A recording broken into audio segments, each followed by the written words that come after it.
결혼은 존경할 만한 사람과 하는 거야. 어릴 적부터 어른들에게 종종 이런 말씀을 들은 적이 있습니다. 그때는 그 말이 정확히 무슨 의미인지 잘 몰랐어요.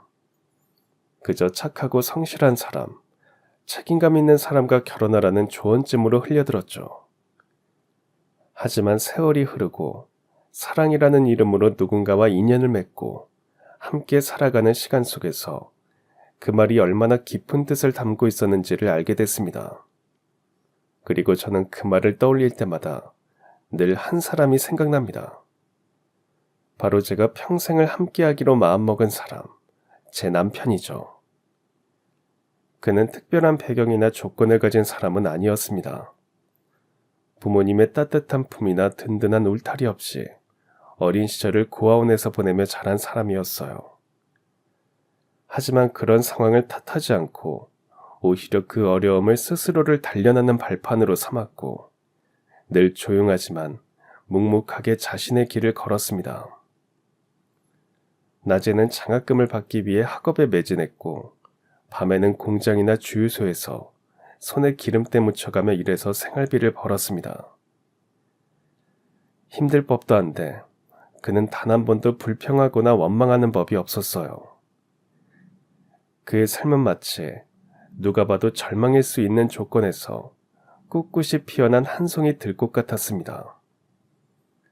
이렇게 단단한 뿌리와 줄기를 가진 사람을 만나고 나서 저는 비로소 존경이라는 감정이 사랑보다 더 깊고 오래 갈 수 있다는 걸 배웠습니다. 그런 사람이 제 남편이 되었고 저희는 따뜻한 가정을 이루었습니다. 아이 둘을 낳았고 남편은 작지만 자신이 직접 일군 회사를 운영하며 성실하고 누구보다 치열하게 살았습니다. 밖에서는 존경받는 대표로, 안에서는 다정한 남편이자 자상한 아버지인 남편이 자랑스러웠고 친구들로부터 부러움을 사는 삶을 살아간다는 것에 대해 감사하면서도 솔직히 조금은 자만했던 것 같습니다. 이 사람이 나를 속일 일은 없을 거라고, 이 사람은 누구보다 바르고 정직한 사람이라는 확신이 있었거든요. 그런데 그 믿음이 흔들리기 시작한 날도 참 평범한 하루였습니다. 남편이 출장을 간 날, 저는 장을 보러 가려는데 제 차가 갑자기 시동이 걸리지 않는 겁니다. 어쩔 수 없이 남편의 차를 몰고 가기로 했어요. 늘 그랬듯 시동을 걸고 내비게이션을 켜고 마트 주소를 입력하려는 순간 가장 위에 자동으로 뜨는 자주 가는 장소 목록이 눈에 들어왔습니다. 그런데 이상했습니다. 전혀 본 적도 들은 적도 없는 주소였고 남편의 회사나 거래처와도 무관한 생소한 지역이었습니다. 순간 마음속에서 묘한 의심이 스쳤습니다. 혹시 출장이라는 것도 핑계였던 건 아닐까? 혹시 이 사람이 나 몰래 다른 사람을 만나고 있는 건 아닐까? 믿고 싶지 않은 생각들이 머릿속을 헤집기 시작했지만 저는 마트 대신 그 낯선 주소를 향해 가고 있었습니다. 그리고 그곳에 도착했을 때 제가 보게 된 건 상상했던 그 어떤 장면도 아니었습니다. 내비게이션에서 목적지에 도착했습니다라는 음성이 나오고 눈앞에 펼쳐진 장면에 저는 오열하고 말았습니다. 지금으로부터 20여 년 전, 저는 이제 막 회사에 입사한 신입으로 정신없이 바쁘게 생활 중이었습니다. 난생 처음 해본 사회생활이었고 어떤 일을 해야 할지도 몰라 실수를 더 많이 하는 어리바리한 신입사원이었죠. 매일 늦게 퇴근하며 가끔은 주말에도 출근하는 통에 제 생활이라고는 거의 없다시피 했습니다. 그러던 어느 날 대학교 동창회에 초대한다는 문자 한 통을 받았습니다. 원래대로라면 갈 시간이 없었겠지만 그때는 일부러 무리를 해서라도 동창회에 나갔어요. 집과 회사만 왔다 갔다 하던 생활에 지쳐 있었기 때문입니다. 동창회는 오랜만에 보는 얼굴이 가득했습니다. 그 중에는 예전에 친하게 지냈던 선배도 있었어요. 너 이현아 맞지? 너 진짜 오랜만이다. 잘 지냈어? 어머, 혜영 선배님 오랜만이에요. 그동안 어떻게 지내셨어요? 혜영 선배라는 사람은 제가 대학 신입생일 때부터 유독 저를 잘 챙겨주던 사람이었습니다. 거의 친동생처럼 하나부터 열까지 아껴줬고 저 역시도 친언니처럼 잘 따랐었죠. 그러다 중간에 선배가 올해 휴학을 하는 바람에 연락이 끊겼는데 이렇게 다시 만나니 정말 반가웠습니다. 현아야, 너 취업했다며? 회사는 다닐만해? 아니요, 이렇게 사회생활이 힘든 줄 몰랐어요. 일도 너무 많고요. 사실 오늘도 원래는 집에서 일해야 하는데 이러다가 답답해서 터질 것 같아서 일부러 바람도 쐴 겸 나온 거예요. 그래, 잘했다. 사람도 만나고 바깥 구경도 해야 일도 더 잘하는 거야. 근데 너 연애는 해? 너 예전에는 내가 소개팅 해준다고 해도 취업 준비한다고 다 거절했잖아. 아, 저도 취업하면 연애할 시간이 생길 줄 알았는데 저 정말 요즘엔 일밖에 안 해요. 사람 만날 시간도 없어요. 정말? 잘 됐다. 너 그러면 내가 좋은 사람 소개해줘도 돼? 선배는 예전에 대학 다닐 때도 주변에 좋은 사람이 있으면 자주 소개해주려고 했는데 그때는 취업 준비를 할 때라 매번 거절했었습니다. 하지만 이제 입사도 했고 마침 만나는 사람도 없었기에 그 제안을 수락했습니다. 잘 생각했어. 예전에 같이 일한 적 있던 사람인데 진짜 괜찮은 남자인데 딱 보니까 너랑 잘 어울릴 것 같은 거야. 박성현이라고 너보다 4살, 5살 많은 것 같아. 자세한 얘기는 만나서 해봐봐. 그 사람한테 현아 네 연락처 알려줄게.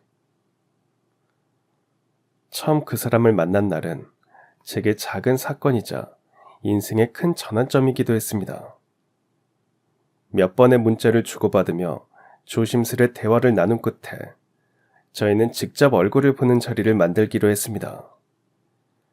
떨리는 마음으로 소개팅 날짜를 기다렸고 약속된 시간에 맞춰 집을 나섰죠. 그날따라 날씨는 화창했고 제 마음도 오랜만에 설렘으로 가득 차 있었습니다. 버스를 타고 약속 장소로 가는 길, 그 사람을 상상하며 이런저런 생각에 잠겨 있던 그때 갑자기 퍽 하는 소리와 함께 버스가 멈춰 섰습니다. 버스 기사는 놀라서 한쪽에 차를 세우고 내리더니 잠시 뒤 다시 올라와 말했습니다. 승객 여러분, 정말 죄송합니다. 타이어가 터졌습니다. 운행이 어려우니 여기서 내리셔야 할 것 같습니다. 아유, 정말 죄송합니다. 타이어가 터졌다는 기사님의 말에 가슴이 철렁 내려앉았습니다. 시간은 계속 흘러가고 다음 버스를 기다릴 수도 택시를 바로잡기도 어려운 상황이었어요. 결국 저는 정신없이 버스에서 내려 근처 지하철역으로 달려갔고 그렇게 헐레벌떡 약속 장소에 도착했을 땐 이미 예정 시간보다 20분이 지난 후였습니다. 너무 늦었기에 솔직히 기대는 하지 않았어요. 그가 벌써 자리를 떴다 해도 혹은 불쾌한 표정으로 앉아있다 해도 어쩔 수 없겠다는 마음이었습니다.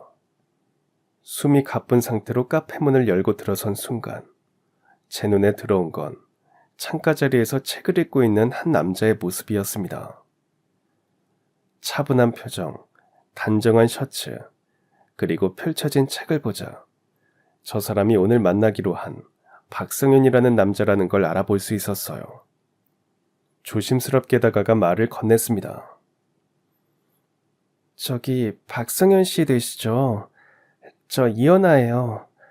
아, 정말 죄송해요. 타고 오던 버스 타이어가 터지는 바람에 이렇게 늦었습니다. 그는 고개를 들어 저를 바라보더니 미소를 머금은 얼굴로 조용히 말했습니다. 괜찮습니다. 그럴 수도 있죠. 뛰어오신 것 같은데 앉아서 물 한 잔 드세요. 그가 기분이 상했을 거라 짐작했지만 그의 말투는 따뜻하고 차분했고 오히려 저를 먼저 배려해주는 그 모습에 마음이 놓였습니다. 저는 자리에 앉아 조심스레 대화를 이어갔습니다. 서먹할 줄 알았는데 이상하리만큼 대화가 자연스럽게 흘러갔어요. 처음 보는 사람인데도 오래 알고 지낸 사람처럼 편했고 그는 나긋나긋하지만 단단한 사람이란 인상을 주었습니다. 성현 씨는 또래보다 승진을 빨리 하신 거죠? 제 질문에 그는 쑥스럽다는 듯 답했습니다. 네, 어쩌다 보니 그렇게 됐어요. 작은 회사라서 승진이 빠르다고 해도 별다를 것도 없습니다. 겸손한 말투 속에 자신의 삶을 자랑하지 않는 태도가 마음에 들었습니다. 또 저보다 4살 많은 그는 말 한마디, 행동 하나하나에 어른스러움이 묻어났고 그 점이 참 인상 깊었습니다. 잠시 후 주문한 음료가 나왔고 종업원이 서빙 도중 실수로 그만 성현 씨 바지 위에 커피를 쏟았습니다. 당황한 종업원은 연신 죄송하다고 말하며 어쩔 줄 몰라 했죠. 이런 상황에서 대부분의 사람은 당혹하거나 짜증을 낼 법도 했지만 그는 조금도 얼굴을 찡그리지 않았습니다. 괜찮습니다. 뜨거운 음료도 아니라서 다친 데도 없으니까 가서 일 보셔도 됩니다. 그의 말은 단호했지만 부드러웠고 민망해하던 종업원의 얼굴에 서서히 안도감이 퍼졌습니다. 그날 약속 시간보다 20분이나 늦은 저를 아무 말 없이 기다려준 것도 고마웠는데 예상치 못한 실수 앞에서 보여준 그의 배려심 깊은 태도에 저는 더더욱 마음이 끌렸습니다. 그날 이후 집으로 돌아오는 길에도 잠이 들기 전에도 계속해서 그 사람이 떠올랐고 그렇게 저희의 인연은 시작되었습니다. 그날 이후 저희는 조금씩 더 자주 만났습니다. 함께 밥을 먹고 영화도 보는 평범한 만남이었지만 시간이 지날수록 어떤 상황에서도 사람을 따뜻하게 대하는 그의 모습에 제 마음은 점점 더 깊어졌습니다. 그리고 어느 날 자연스럽게 저희는 연인 사이가 되었습니다. 연인이 되고 나니 더 많은 이야기를 나누게 되었고 서로의 과거와 마음속 깊은 이야기들도 하나둘 꺼내기 시작했죠. 그날도 평소처럼 밥을 먹고 카페에서 차 한잔을 하는데 성현 씨가 조심스럽게 이야기를 꺼냈습니다. 표정은 차분했지만 어딘가 오래 고민한 듯한 느낌이었어요. 저기 현아 씨, 나 오늘 할 말이 있는데. 안 그래도 그럴 것 같아요. 성현 씨, 아까부터 계속 내 눈치만 보고 있었잖아요. 무슨 말인데 그래요? 나 사실 부모님이 안 계셔. 어릴 때 고아원에서 자랐어. 놀라긴 했지만 그보다도 성현 씨가 그런 이야기를 제게 꺼낼 만큼 저를 믿어줬다는 생각에 고마운 생각도 들었어요. 그럼 가족들 얼굴은 기억해요? 너무 어릴 때라 기억도 별로 없어. 그냥 고아원에 있던 내 모습이 기억의 시작이었어. 그의 말은 담담했지만 그 안에는 지나온 시간을 묵묵히 견뎌온 흔적들이 느껴졌습니다. 성현 씨, 정말 힘들었겠어요. 저는 그렇게 말하며 그의 손을 조심스레 잡았습니다. 그는 미소를 지으며 고개를 끄덕였어요. 안 힘들었다면 거짓말이지. 근데 또 매번 힘들지만도 않았어. 남들보다 조금 더 열심히 해야 했지만 나는 내가 노력해서 하나하나 얻은 것들이 참 자랑스러워. 그 말을 듣는 순간 저는 정말 마음 깊이 감동했습니다. 누구나 환경 탓을 할 수도 있었을 상황에서 그는 자신을 탓하거나 세상을 원망하지 않았고 오히려 삶을 스스로 읽어낸 걸 자랑스러워하고 있었습니다. 그의 이야기를 들으니 그가 지금껏 얼마나 성실히 살아왔는지가 더 분명히 다가왔습니다. 그는 어릴 때부터 공부를 게을리하지 않았고 형편이 어려워도 장학금을 받으며 지방 국립대 기계공학과에 진학했어요. 그리고 나서는 낮엔 학교에서 공부하고 밤에는 공장이나 야간 주유소에서 생활비를 벌며 학업을 병행했다고 했습니다. 그 얘기를 들었을 때 그저 놀랍고 대단하다는 말밖에 나오지 않았어요. 그리고 졸업 후에는 작은 중소기업에 취직해 성실하게 일하며 실력을 인정받아 승진했던 거였죠. 그런 그가 더없이 존경스러웠고 또 애틋했습니다. 그래서 저도 제 이야기를 꺼냈습니다. 성현 씨, 실은 나도 아버지랑 단둘이 살고 있어요.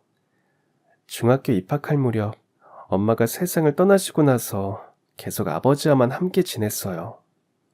그는 조용히 고개를 끄덕이며 제 손을 꼭 잡아주었고 저는 덧붙였죠. 전부는 아니겠지만 그래서 성현 씨의 외로움이나 마음이 어땠을지 조금은 알 것 같아요. 그 순간 우리 둘 사이엔 말로 설명하기 어려운 공감이 흘렀습니다. 다른 듯 비슷한 상처, 각자의 방식으로 버텨온 시간들이 우리를 한 발 더 가깝게 이어주었습니다. 그렇게 시간이 흘러 저희는 함께한 지 2년이 되었고 어느 날 성현 씨가 설레는 듯한 표정으로 저를 찾아왔습니다. 입꼬리가 살짝 올라간 얼굴엔 좋은 소식을 품고 있는 기색이 역력했죠. 현아 씨, 나 이직 제안을 받았어. 지금보다 훨씬 크고 좋은 회사에서 말이야. 그는 말하면서도 차분한 톤을 잃지 않았지만 눈빛은 소년처럼 반짝이고 있었습니다. 정말요? 혹시 성현 씨가 가고 싶다고 했던 그 회사예요? 과정은 쉽지 않았지만 결과가 좋게 나왔어. 그래서 현아 씨한테 가장 먼저 말하고 싶었어. 너무 잘 됐다. 정말 축하해요. 성현 씨는 그런 자리에 갈 자격이 충분해요. 저는 진심으로 기뻤고 그가 얼마나 노력했는지를 알기에 그의 성공이 꼭 제 일처럼 느껴졌습니다. 그리고 잠시 후 그는 진지한 눈빛으로 제 손을 잡았습니다. 현아 씨, 우리 이제 결혼하자. 나 이제 진짜로 약속할 수 있을 것 같아. 앞으로는 더 확실하게 너와 함께하고 싶어. 내가 지금보다 훨씬 더 노력할게. 현아 씨, 나랑 결혼해 줄래? 그 순간 가슴이 벅차올랐습니다. 그리고 알게 됐어요. 이 사람과 평생을 함께해도 될 거라는 사실을 말이죠. 성현 씨가 청혼한 그날 밤, 저는 잠을 이루지 못했습니다. 그가 꺼낸 말은 오랫동안 마음속으로만 바라왔던 고백이었고, 저는 주저없이 고개를 끄덕였습니다.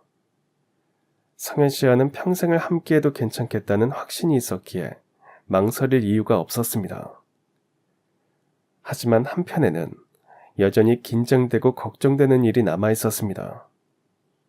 바로 아버지께 결혼 허락을 받는 일이었죠. 아버지는 제가 누굴 만나는지 어떤 사람인지에 대해 대충은 알고 계셨지만 자세한 얘기를 들은 적은 없으셨어요. 그만큼 저 역시 말문을 여는 게 쉽지 않았습니다. 저녁을 먹고 차 한 잔을 들고 거실에 앉은 아버지에게 다가가 말했습니다. 아버지, 드릴 말씀이 있어요. 그래. 무슨 말인데 그렇게 뜸을 들이냐? 아버지, 저 지금 만나고 있는 사람 있잖아요. 성현 씨. 그 사람이 저한테 청혼했어요. 저도 그 사람과 함께하고 싶어요. 평생을요. 제 말에 아버지는 눈썹을 살짝 찌푸리셨지만 곧 담담한 얼굴로 대답하셨습니다. 그래, 그럼 집으로 한번 불러보거라. 얼굴은 봐야지. 그 말을 듣고 안도의 숨이 나왔습니다. 큰 반대 없이 받아들여지나 싶었죠. 아버지는 엄마가 돌아가신 뒤부터 그 빈자리를 느끼지 않게 하려고 정말 많은 걸 포기하셨고 사랑을 아끼지 않으셨습니다. 그런 아버지에게 실망을 드리고 싶지 않았고 결혼 역시 아버지의 허락과 축복 속에서 하고 싶었습니다. 드디어 성현 씨가 저희 집에 인사를 드리러 오는 날이 되었고 거울 앞에서 넥타이를 고쳐매던 그의 손끝엔 약간의 떨림이 보였습니다. 성현 씨, 많이 긴장돼요? 음, 말만 들었지. 아버지 얼굴은 처음 뵙는 거잖아. 아, 내가 어떤 사람으로 비칠지 모르겠어. 날 좋아하실까? 당연하죠. 내가 우리 아빠랑 진짜 많이 닮았거든요. 내가 좋아하는 사람이면 아버지도 분명히 마음에 들어 하실 거예요. 너무 걱정하지 말아요. 그 말을 들은 그는 작게 한숨을 쉬며 고개를 끄덕였습니다. 저희는 함께 집으로 향했습니다. 집에 도착하자 아버지와 성현 씨는 마주 앉아 인사를 나누었습니다. 아버지는 예의 바르고 차분한 그를 관찰하듯 바라보시며 하나하나 질문을 던지셨죠. 직장은 어떤지, 고향은 어디인지, 부모님은 뭘 하시는지. 그러다 성현 씨가 조심스레 말했습니다. 아버님, 사실 저는 어릴 적 부모님을 잃고 고아원에서 자랐습니다. 부끄럽진 않지만 꼭 말씀드리고 싶었습니다. 그 말에 아버지의 표정이 굳어졌습니다. 이해할 수 없는 무거운 정적이 거실을 감쌌고 아버지는 깊은 한숨을 내쉬며 말없이 고개를 돌리셨습니다. 저는 조심스럽게 말을 건넸습니다. 아버지 왜 그러세요? 성현 씨는 부모님이 안 계셨지만 정말 잘 자랐어요. 지금도 좋은 직장 다니고 있고요. 아버지도 아시잖아요. 이 사람 정말 성실하고 착하고 저를 정말 아껴줘요.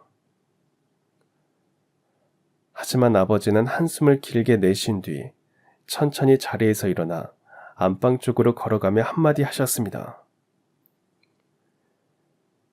이 결혼 안 된다. 나는 허락 못한다. 성현이 자네도 오늘 오느라 고생 많았네. 이제 돌아가 보게. 말을 마친 아버지는 문을 닫고 안으로 들어가셨고 거실엔 저와 성현 씨의 단둘이 남겨졌습니다. 저는 당황한 채 아무 말도 못하고 서 있었고 성현 씨는 미소 비슷한 걸 지으며 말했습니다. 현아 씨, 오늘은 이만 가봐야겠다. 성현 씨 정말 미안해요. 나도 아버지가 왜 저러시는지 모르겠어요. 내가 꼭 설득해 볼게요. 기다려줘요. 그날 밤 성현 씨를 보내고 저는 아버지와 다시 이야기를 나눴습니다. 아버지, 이게 도대체 무슨 일이에요? 왜 성현 씨와 결혼하면 안 된다는 거예요? 제 물음에 아버지는 긴 침묵을 하시더니 이내 무겁게 입을 열었습니다. 현아야, 성현이 그 친구, 그래, 흠잡을 데 없이 좋은 사람이라는 건 나도 안다. 하지만 나는 네가 시집가는 집만큼은 따뜻하고 온전한 집이었으면 했어. 네가 외롭지 않게 살았으면 하는 거야. 아버지, 저도 엄마 없이 컸잖아요. 그런데 아버지가 어떻게 그런 말씀을 하실 수가 있어요? 나도 내가 이럴 줄 몰랐다. 하지만 그게 잘못된 생각이냐? 네가 엄마 없이 자라서 더 그런지 나는 자꾸 그런 걸 따지게 된다. 아버지로서 말이다. 양친 다 살아계시는 따뜻한 집안에서 사랑 많이 받고 살았으면 하는 게 아버지로서의 바람이야. 아버지, 저 다른 사람은 필요 없어요. 제가 만약에 부모님에게 버림받았다면 세상을 원망하며 살았을 거예요. 근데 성현 씨는 그런 상황에서도 세상을 미워하지 않고 누구보다 열심히 노력해온 사람이라고요. 그리고 무엇보다 가족의 소중함을 아는 사람이고요. 아버지, 그러니까 다시 한 번만 생각해 주세요. 네? 며칠 동안 저는 아버지를 끈질기게 설득했습니다. 애원하고 울어보기도 하고 때로는 침묵으로 제 마음을 전해보려 했어요. 하지만 아버지의 뜻은 쉽게 꺾이지 않았습니다. 이럴수록 아버지는 다 저를 위해서 그러는 거라는 말만 되풀이했고 그조차도 점점 멀어지며 대화가 단절되어 갔습니다. 그리고 마음 깊숙이 실망감이 쌓이기 시작했어요. 평생 제 편일 거라 믿었던 아버지에게 인정받지 못한다는 감정은 서운함을 넘어서 서글픔으로 번졌어요. 그렇게 저는 아버지와 점점 멀리하게 되었습니다. 예전처럼 함께 저녁 식탁에 마주 앉지도 않았고 아버지 얼굴을 보지 않으려고 아침 일찍 나가고 밤늦게 들어왔습니다. 무언의 냉전이 집안에 흐르기 시작했고 살가웠던 부녀지간은 서서히 조용히 멀어지고 있었습니다. 그날도 성현 씨와 통화를 하며 저는 투덜거렸습니다. 정말 우리 아버지 이렇게 완고하실 줄 몰랐어요. 어쩌면 이렇게 이기적이실 수가 있죠? 자기 기준 하나로 딸 인생을 판단하시고 내가 뭘 보고 사랑했는지는 전혀 보려하지 않으세요. 성현 씨는 제 말에 조용히 듣기만 하다가 잠시 후 차분한 목소리로 말했습니다. 현아 씨, 나 얼마든지 기다릴 수 있어. 지금처럼 서두르지 않아도 돼. 당신이 아버지와 등을 쥐고 지내면 그게 나한테 더 죄송스러운 일이 될 것 같아. 아버지가 날 어떻게 생각하든 당신이 아버지를 밀어내는 건 나도 원치 않아. 됐어요, 성현 씨. 나는 그냥 우리 아버지가 이런 분인지 몰랐다는 게 실망이에요. 부모님 안 계신 걸 이유로 결혼을 반대하다니. 나도 엄마 없이 컸는데 말이에요. 성현 씨는 안 그래요? 그게 솔직히 말하면 나도 사람인지라 처음엔 마음이 상했어. 근데 집에 돌아와서 조용히 생각해보니까 아버님 마음도 이해가 되더라. 당신을 혼자서 키워오셨잖아. 그만큼 걱정도 기대도 많으실 거야. 아버님한테 현아 씨는 세상의 전부일 테니까. 그러니 사랑받고 환영받는 곳에 시집 보내고 싶은 거지. 내가 만약 딸을 가진 아버지였다면 나도 그 아이가 사랑받으며 살길 바랐을 것 같아. 내 부모가 살아계셨다면 더 좋았을지도 몰라. 하지만 이제 없는 걸 원망하기보단 지금 곁에 있는 사람을 소중히 여기고 싶어. 그러니까 현아 씨, 아버지랑 너무 멀어지지 마. 당신이 나중에 그걸 후회하면 나도 마음이 아플 거야. 그의 진심 어린 말에 저는 아무 말도 하지 못했습니다. 그날 밤 저는 조용히 아버지 방문 앞에 섰습니다. 문을 두드리지도 않고 그냥 앉아 조용히 말했습니다. 아버지, 나도 아버지 마음 이제 조금은 알 것 같아요. 하지만 성현 씨 그 사람 정말 좋은 사람이에요. 그 사람과 함께 있으면 엄마 없이 자란 내 지난 시간들이 위로받는 기분이에요. 그러니까 한 번만 더 만나보면 안 될까요? 며칠 뒤 아버지는 마침내 성현 씨를 다시 집으로 부르셨습니다. 그날 집안은 어쩐지 조금 조용하면서도 팽팽한 긴장감이 감돌았어요. 성현 씨는 정중하게 인사를 드리고 아버지와 마주 앉았습니다. 아버지는 한참을 뜸들인 끝에 조용히 물으셨습니다. 성현이 자네는 우리 딸에게 어떤 사람이 되고 싶나? 그 질문에 성현 씨는 한동안 말을 하지 않았습니다. 고개를 숙인 채 깊이 생각하는 눈치였고 곧 똑바로 아버지를 바라보며 조심스럽게 말했습니다. 아버님, 저는 현아에게 가족을 잃었다는 생각이 들지 않게 해주고 싶습니다. 저와 함께 살아가는 동안만큼은 그 어떤 외로움도 느끼지 않게 해주는 사람이 되고 싶어요. 순간 아버지의 눈빛이 살짝 흔들렸습니다. 하지만 여전히 말은 없으셨고 저는 옆에서 가슴을 조이며 그 대화를 바라보고 있었습니다. 성현 씨는 잠시 숨을 고른 뒤 말을 이어갔습니다. 아버님께 제가 많이 부족해 보일 수 있다는 거 잘 압니다. 부모님도 안 계시고 가진 것도 많지 않으니까요. 하지만 제가 한 가지 자신이 있는 건 현아를 존중하고 아끼며 살아갈 수 있다는 겁니다. 비록 아버님만큼은 아니겠지만 최소한 그 사랑에 비슷하게라도 닿고 싶습니다. 그 말을 들은 아버지는 천천히 고개를 떨구셨습니다. 한참을 그렇게 앉아 계시다가 고개를 들어 성현 씨를 바라보셨습니다. 그래, 지금 자네가 한 말 믿어보지. 두 사람 결혼 허락하겠네. 그 순간 제 눈엔 눈물이 고였습니다. 숨이 막히도록 깊었고 오래 매달렸던 마음의 문이 마침내 열리는 순간이었습니다. 결혼식 날 아버지는 제 손을 잡고 성현 씨에게 건네주시며 처음으로 제 앞에서 눈물을 흘리셨습니다. 엄마가 돌아가신 뒤 제가 처음 보는 아버지의 눈물이었습니다. 부탁하네. 우리 딸 외롭게 하지 말아주게. 아버지는 그렇게 말하며 성현 씨의 손을 꼭 잡아주셨고 그 모습은 아직도 제 가슴 깊이 남아있습니다. 그날 이후로 남편은 마치 아버지를 친아버지처럼 따랐습니다.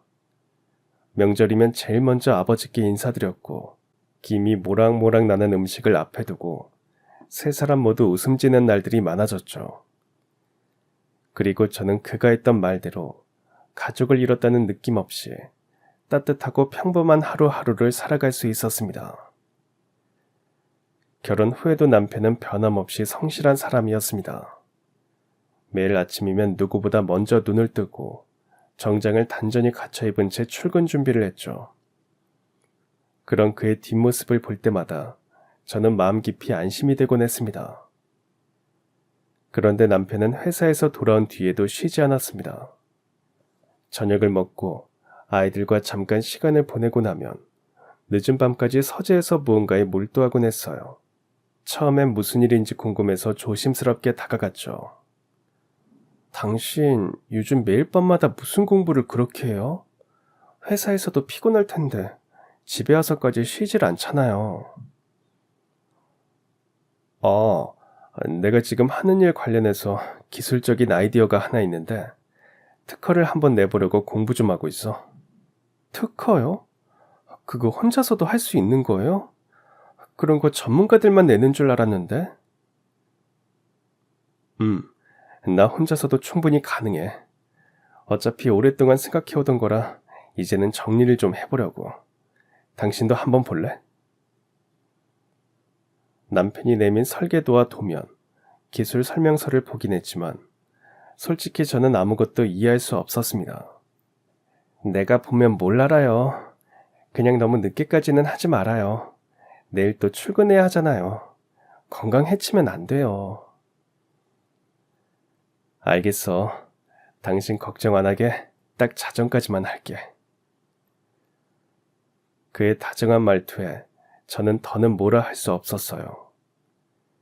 그렇게 남편은 밤마다 조용히 자기만의 시간을 쌓아갔습니다. 하루하루는 고되고 느리게 흘렀지만 그 시간들이 결국 그의 미래를 바꿨습니다. 몇 달 뒤 남편은 첫 번째 기술 특허를 단독으로 출원했고 그걸 계기로 창업을 결심했습니다. 처음엔 작은 사무실 하나에서 단 2명으로 시작했죠. 남편은 낮에는 고객을 만나고 밤에는 개발에 몰두했습니다. 성실함과 부지런함은 시간이 지날수록 빛을 발했고 고객과 직원 모두가 신뢰하는 사람이 되어갔어요. 그렇게 회사를 조금씩 키우며 마침내 남편은 소형 전자부품 전문기업의 대표가 되었습니다. 수출도 하고 기술력으로 인정받는 중소기업으로 자리 잡았죠.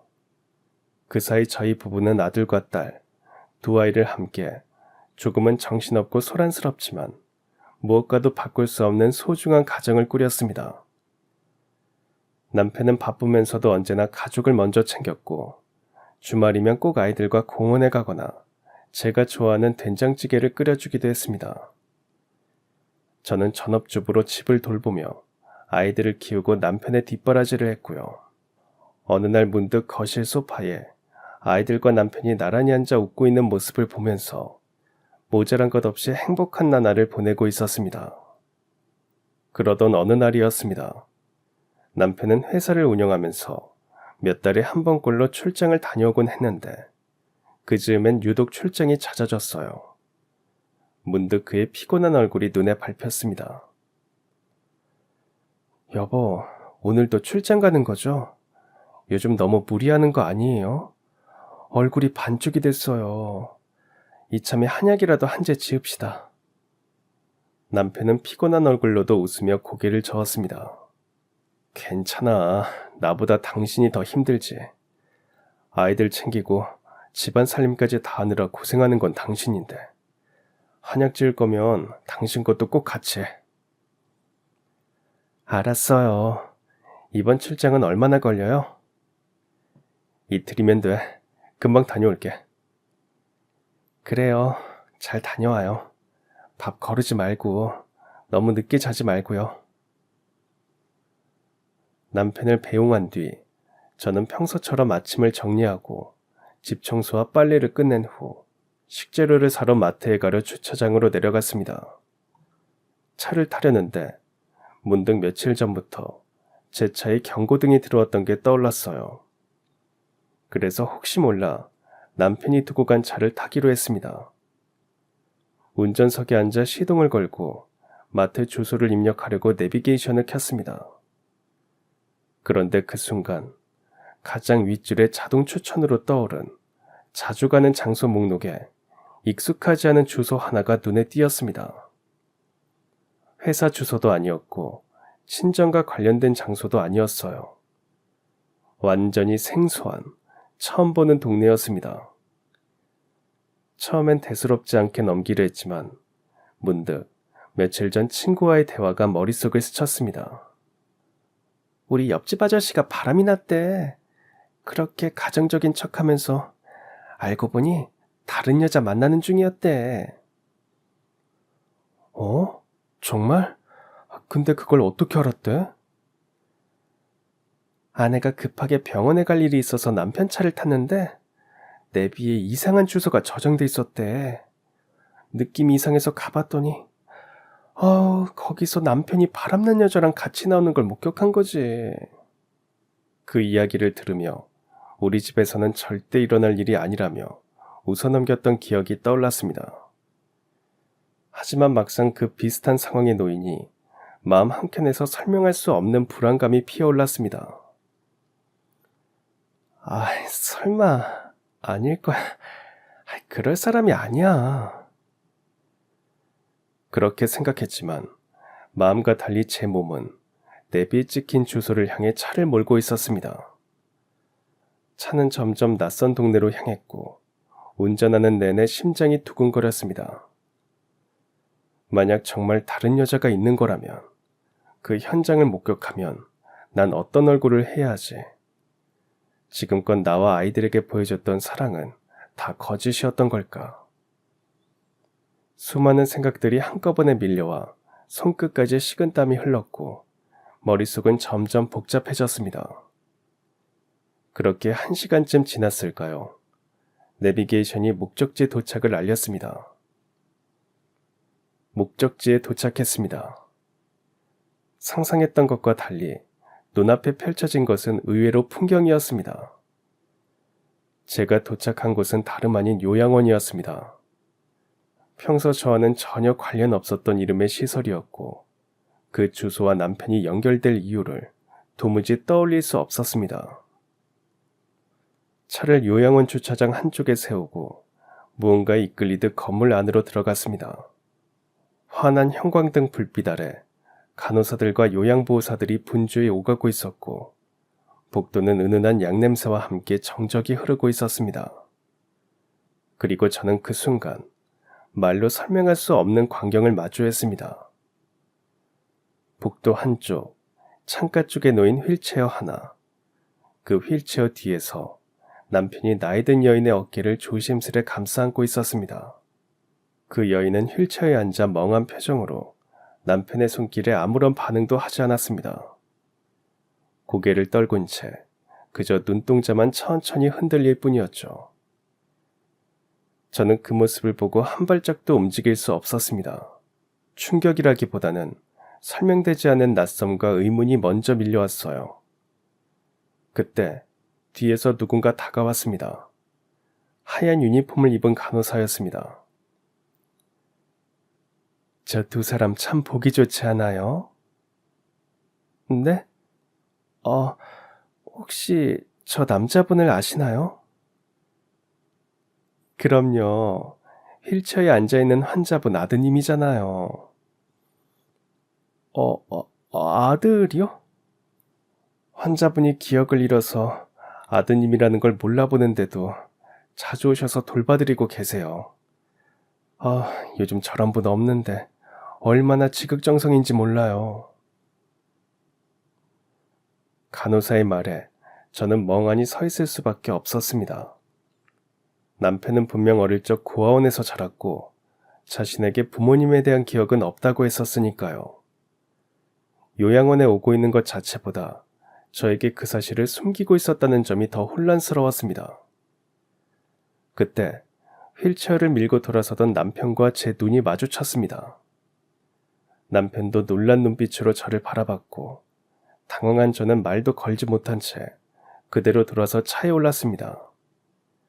엉킨 감정을 안고 집으로 돌아왔고 몇 시간 뒤 남편도 집에 도착했습니다. 당신, 내가 거기 있는 거 어떻게 알았어? 혹시 다 알고 찾아온 거야? 아니에요. 우연이요.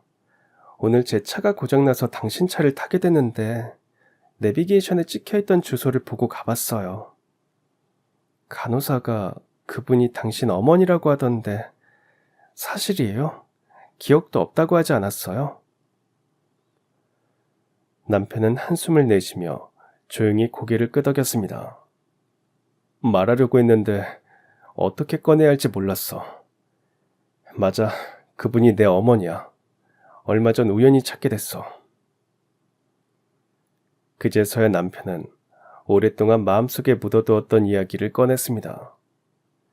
그의 기억은 7살 무렵부터 시작된다고 했습니다. 아버지는 없었고 병든 외할머니와 함께 어머니가 홀로 생계를 꾸리던 힘겨운 시절이었습니다. 작은 집에서 세 식구는 매일을 버티듯 살아갔죠. 고아원에 들어간 것도 그의 겨울, 칼바람이 매섭게 불던 날이었다고 했습니다. 어린 그는 어머니의 손을 꼭 잡고 도착한 낯선 장소가 어딘지도 모른 채 그저 엄마 곁에 있고 싶다고만 생각했지만 그곳은 고아원이었습니다. 성현아, 나랑 같이 사는 것보다 여기가 훨씬 나아. 밥도 잘 나오고 따뜻한 방도 있고 너마저 병들게 할 수는 없으니까 미안해. 정말 미안해. 남편은 떨어지기 싫다며 울며 매달렸고 어머니는 그런 아들을 꼭 껴안아 주었습니다. 성현아, 엄마가 많이 사랑해. 꼭 행복해야 해. 엄마가 못해준 만큼 행복하게 살아야 해. 그 말을 남긴 채 어머니는 그의 손을 천천히 뿌리치고 고개를 돌려 돌아섰습니다. 그 뒷모습을 보며 그는 그날의 추위보다 더 차가운 이별을 경험했다고 말했습니다. 그리고 그 이후 그의 유일한 기억은 어머니 왼쪽 손등에 있었던 선명한 화상 자국 하나뿐이었습니다. 남편은 그날 이후 꼭 행복해야 한다는 엄마의 마지막 말을 가슴에 새기고 살아왔습니다. 누구보다 열심히 공부했고 혼자서 삶을 개척했으며 가정을 꾸려 행복하게 살았습니다. 남들이 보기에 부족할 것 없는 삶이었지만 그 마음 한편엔 늘 어머니에 대한 그리움이 자리하고 있었던 거죠. 그러던 어느 날 문득 이런 생각이 들었다고 했습니다. 어머니는 지금 어디서 어떻게 살고 있을까? 혹시 아직도 고생하고 계신 건 아닐까? 이젠 내가 돌볼 수 있을 만큼 커졌는데. 그 마음이 점점 커졌고 결국 어릴 적 잠시 머물렀던 고아원을 시작으로 어머니의 흔적을 찾기 시작했습니다. 실례합니다. 오늘 찾아뵙기로 한 박성현입니다. 원장님 계시나요? 아, 오셨군요. 부탁하신 자료는 찾아봤습니다. 다행히 서류가 남아있긴 한데, 오래된 데다 예전엔 보호자 정보가 제대로 남겨지지 않는 경우도 많아서요. 정보가 정확한지는 직접 확인해 보시는 게 좋을 것 같아요. 원장이 건네준 낡은 서류 한 장에는 어머니의 이름, 예전 주소, 그리고 연락처가 적혀 있었습니다. 하지만 전화번호는 공중전화번호로 추정됐고 이미 오래전에 폐지된 상태였죠. 남편은 서류에 적힌 주소지를 찾아갔지만 그곳은 이미 철거되어 새로운 건물이 들어선 상태였고 주변에 사는 고령의 주민 몇몇에게 물어봐도 그런 사람은 기억나지 않는다고만 했습니다. 그래도 포기할 수 없었습니다. 남편은 해당 주소지의 주민센터 그리고 구청까지 직접 찾아다니며 어머니 이름으로 남은 기록이 없는지 계속해서 문의했죠. 그리고 마침내 한 구청 직원이 작은 단서를 찾아냈습니다. 정보가 거의 없어서 어려웠는데요. 말씀하신 나이대 여성 중에 비슷한 분이 한 분 계시긴 합니다. 근데 이분은 10여 년 전에 주민등록이 말소된 상태예요. 말소요? 그럼 혹시 돌아가신 건가요? 가능성은 두 가지입니다. 실제로 사망하셨지만 신고가 안 됐을 수도 있고, 아니면 주소지 이탈이나 연락 두절로 행방이 확인되지 않아서 행정상 말소 처리된 경우일 수도 있어요. 절망감이 밀려왔지만 남편은 거기서 멈추지 않았습니다. 혹시나 어머니가 아직 살아계실 수도 있다는 희망 하나로 더 알아보기로 결심했습니다. 그러던 중 인터넷에서 행여자의 보호 및 장기 요양 절차에 대해 알게 되었습니다.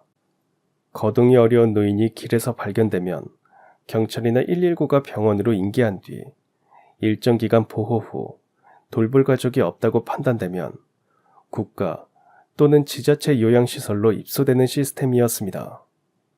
그래서 남편은 복지부에서 근무 중인 친구에게 도움을 청했습니다. 그래. 최대한 알아볼게. 비슷한 사례가 꽤 많아서 시간이 좀 걸릴 수도 있어. 하지만 며칠을 뒤져서도 뚜렷한 성과는 없었습니다. 상현아, 미안하다. 기록은 너무 많고 오래돼서 단서가 없어. 그래도 혹시 모르니 계속 찾아볼게. 괜찮아. 오히려 내가 미안하지. 바쁜데 이런 부탁까지 해서. 아니야. 네 사정 들으니까 나라도 그랬을 거야. 혹시라도 단서 나오면 바로 연락할게.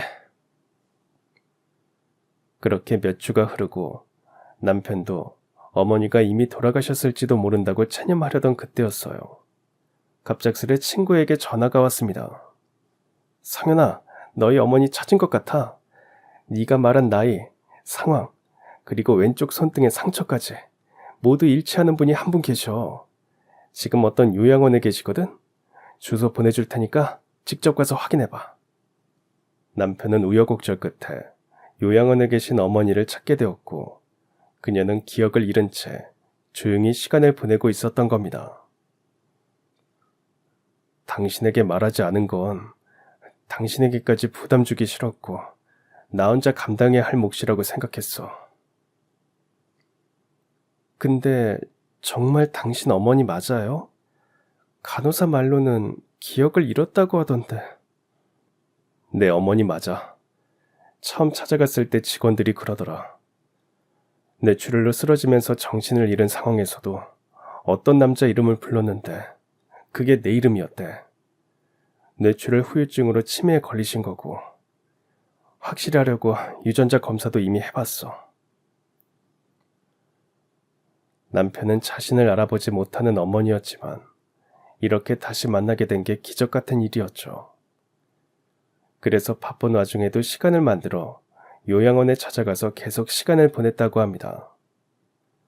저는 그 말을 다 듣고 어떻게 이런 일이 있을 수 있을지 믿기지가 않았습니다.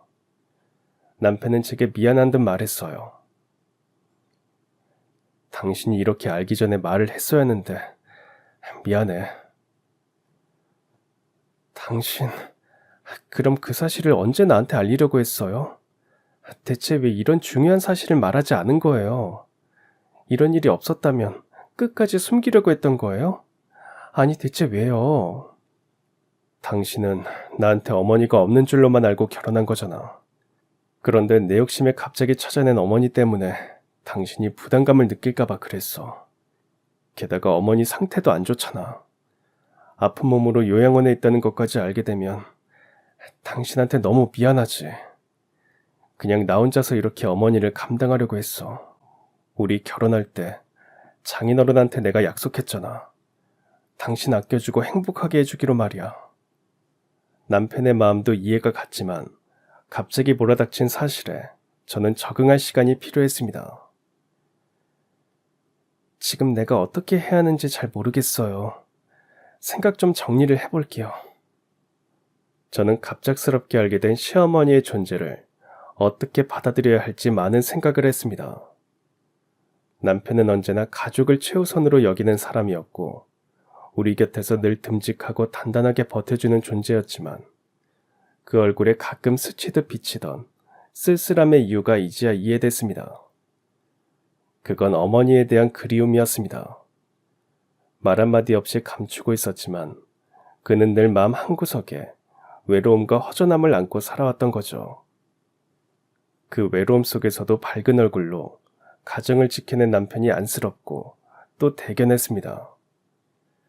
그리고 저 역시 세월이 아무리 흘러도 문득 돌아가신 친정엄마가 보고 싶어 눈물이 날 때가 있었기에 남편의 그 마음이 더 깊이 와닿았습니다. 며칠을 고민하고 나서 퇴근한 남편에게 말을 꺼냈습니다. 여보, 다음에 요양원 갈 때 나도 같이 가요. 나 때문에 억지로 그러는 거라면 안 가도 돼. 부담 갖지 마. 그게 무슨 말이에요, 서운하게. 당신이 만약 내 아버지가 요양원에 계신다는 걸 알게 됐다면 가만히 있을 수 있었을 것 같아요? 이 일이랑 그건 다르잖아. 당신 아버지랑 나는 오래 봤고 정이 있으니까. 아니요, 다를 거 없어요. 당신한테 어머니라면 이제 나한텐 시어머니, 내 가족이기도 해요. 함께하는 게 맞다고 생각해요. 며칠 뒤 주말 아침, 남편과 함께 그 요양원을 찾았습니다. 요양원 복도를 걸으며 남편은 한참 동안 말이 없었습니다. 걸음 하나하나에 깊은 생각이 담겨 있었고 저는 옆에서 묵묵히 그의 손을 잡고 걸었습니다. 그리고 마침내 어머니가 계신 방 앞에 도착했어요. 문을 열고 들어가자 어머니는 여느 때처럼 창밖을 바라보고 계셨습니다. 남편이 조심스레 다가가 어머니 앞에 앉았습니다. 어머니, 저예요. 성현이요. 오늘은 혼자 안 왔어요.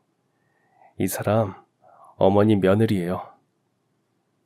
그 말에 어머니는 천천히 고개를 돌려 저를 바라보셨습니다. 초점 없는 눈빛이었지만 오랫동안 저를 가만히 바라보셨습니다. 그 눈빛이 이상하게 따뜻하게 느껴졌어요. 저는 조심스럽게 어머니 앞으로 다가가 앉아 손을 마주 잡았습니다. 그 손은 생각보다 작고 차고 세월이 깊게 새겨져 있었습니다. 처음 인사드려요, 어머니. 저는 성현 씨 아내 이현아라고 합니다. 이렇게 늦게 찾아뵈어 정말 죄송해요. 앞으로는 자주 성현 씨랑 같이 올게요. 그러니까 너무 외로워하지 마세요. 말을 마친 후 저는 어머니의 손을 두 손으로 꼭 잡았습니다. 그 순간 어머니가 나와 남편을 천천히 번갈아 바라보시더니 작은 미소를 지어 보이셨어요. 아무 말도 없었지만 그 미소는 모든 것을 말해주는 듯 했습니다. 그날 이후부터는 아들과 딸도 데리고 모든 가족이 함께 어머니를 찾아뵙는 날이 늘어났습니다. 어머니께서는 여전히 저희를 알아보지 못하시지만 그래도 함께하는 그 시간만큼은 세월을 건너뛰는 듯한 느낌이 들었어요. 그렇게 우리는 조금 늦게, 하지만 더 깊은 마음으로 가족이 되었습니다. 남편은 오래도록 가슴에 묻고 살아온 어머니를 다시 품에 안았고 저는 그런 남편의 곁에서 진짜 가족이라는 것이 무엇인지 배워갔습니다. 무엇보다 어머니에게 표정이 생겼다는 게 참 좋았어요. 이제는 손을 꼭 잡아드릴 때마다 마치 우리가 누구인지 알고 있다는 듯 잔잔한 미소로 응답해 주십니다. 이번 일을 통해서 저는 삶은 언제나 뜻대로만 흘러가진 않지만 마음을 다해 사랑하고 진심을 잃지 않는다면 결국 그 사랑은 다시 이어질 수 있다는 걸 알게 되었습니다. 이제부터는 남편과 아이들, 그리고 어머니와 함께하는 모든 날들을 더 소중히 여기며 살아가고 싶습니다. 서툴고 부족할지라도 서로의 곁을 지키며 따뜻한 가족이 되어가는 이 길을 흔들림 없이 걸어가려 합니다. 가끔은 힘들고 지칠지라도 이 소중한 인연들이 내 삶을 얼마나 깊고 단단하게 만들어주는지를 잊지 않으면서요. 그럼 지금까지 사연 들어주셔서 감사합니다. 사연이 재밌으셨다면 구독과 좋아요 부탁드려요. 감사합니다. 안녕히 계세요.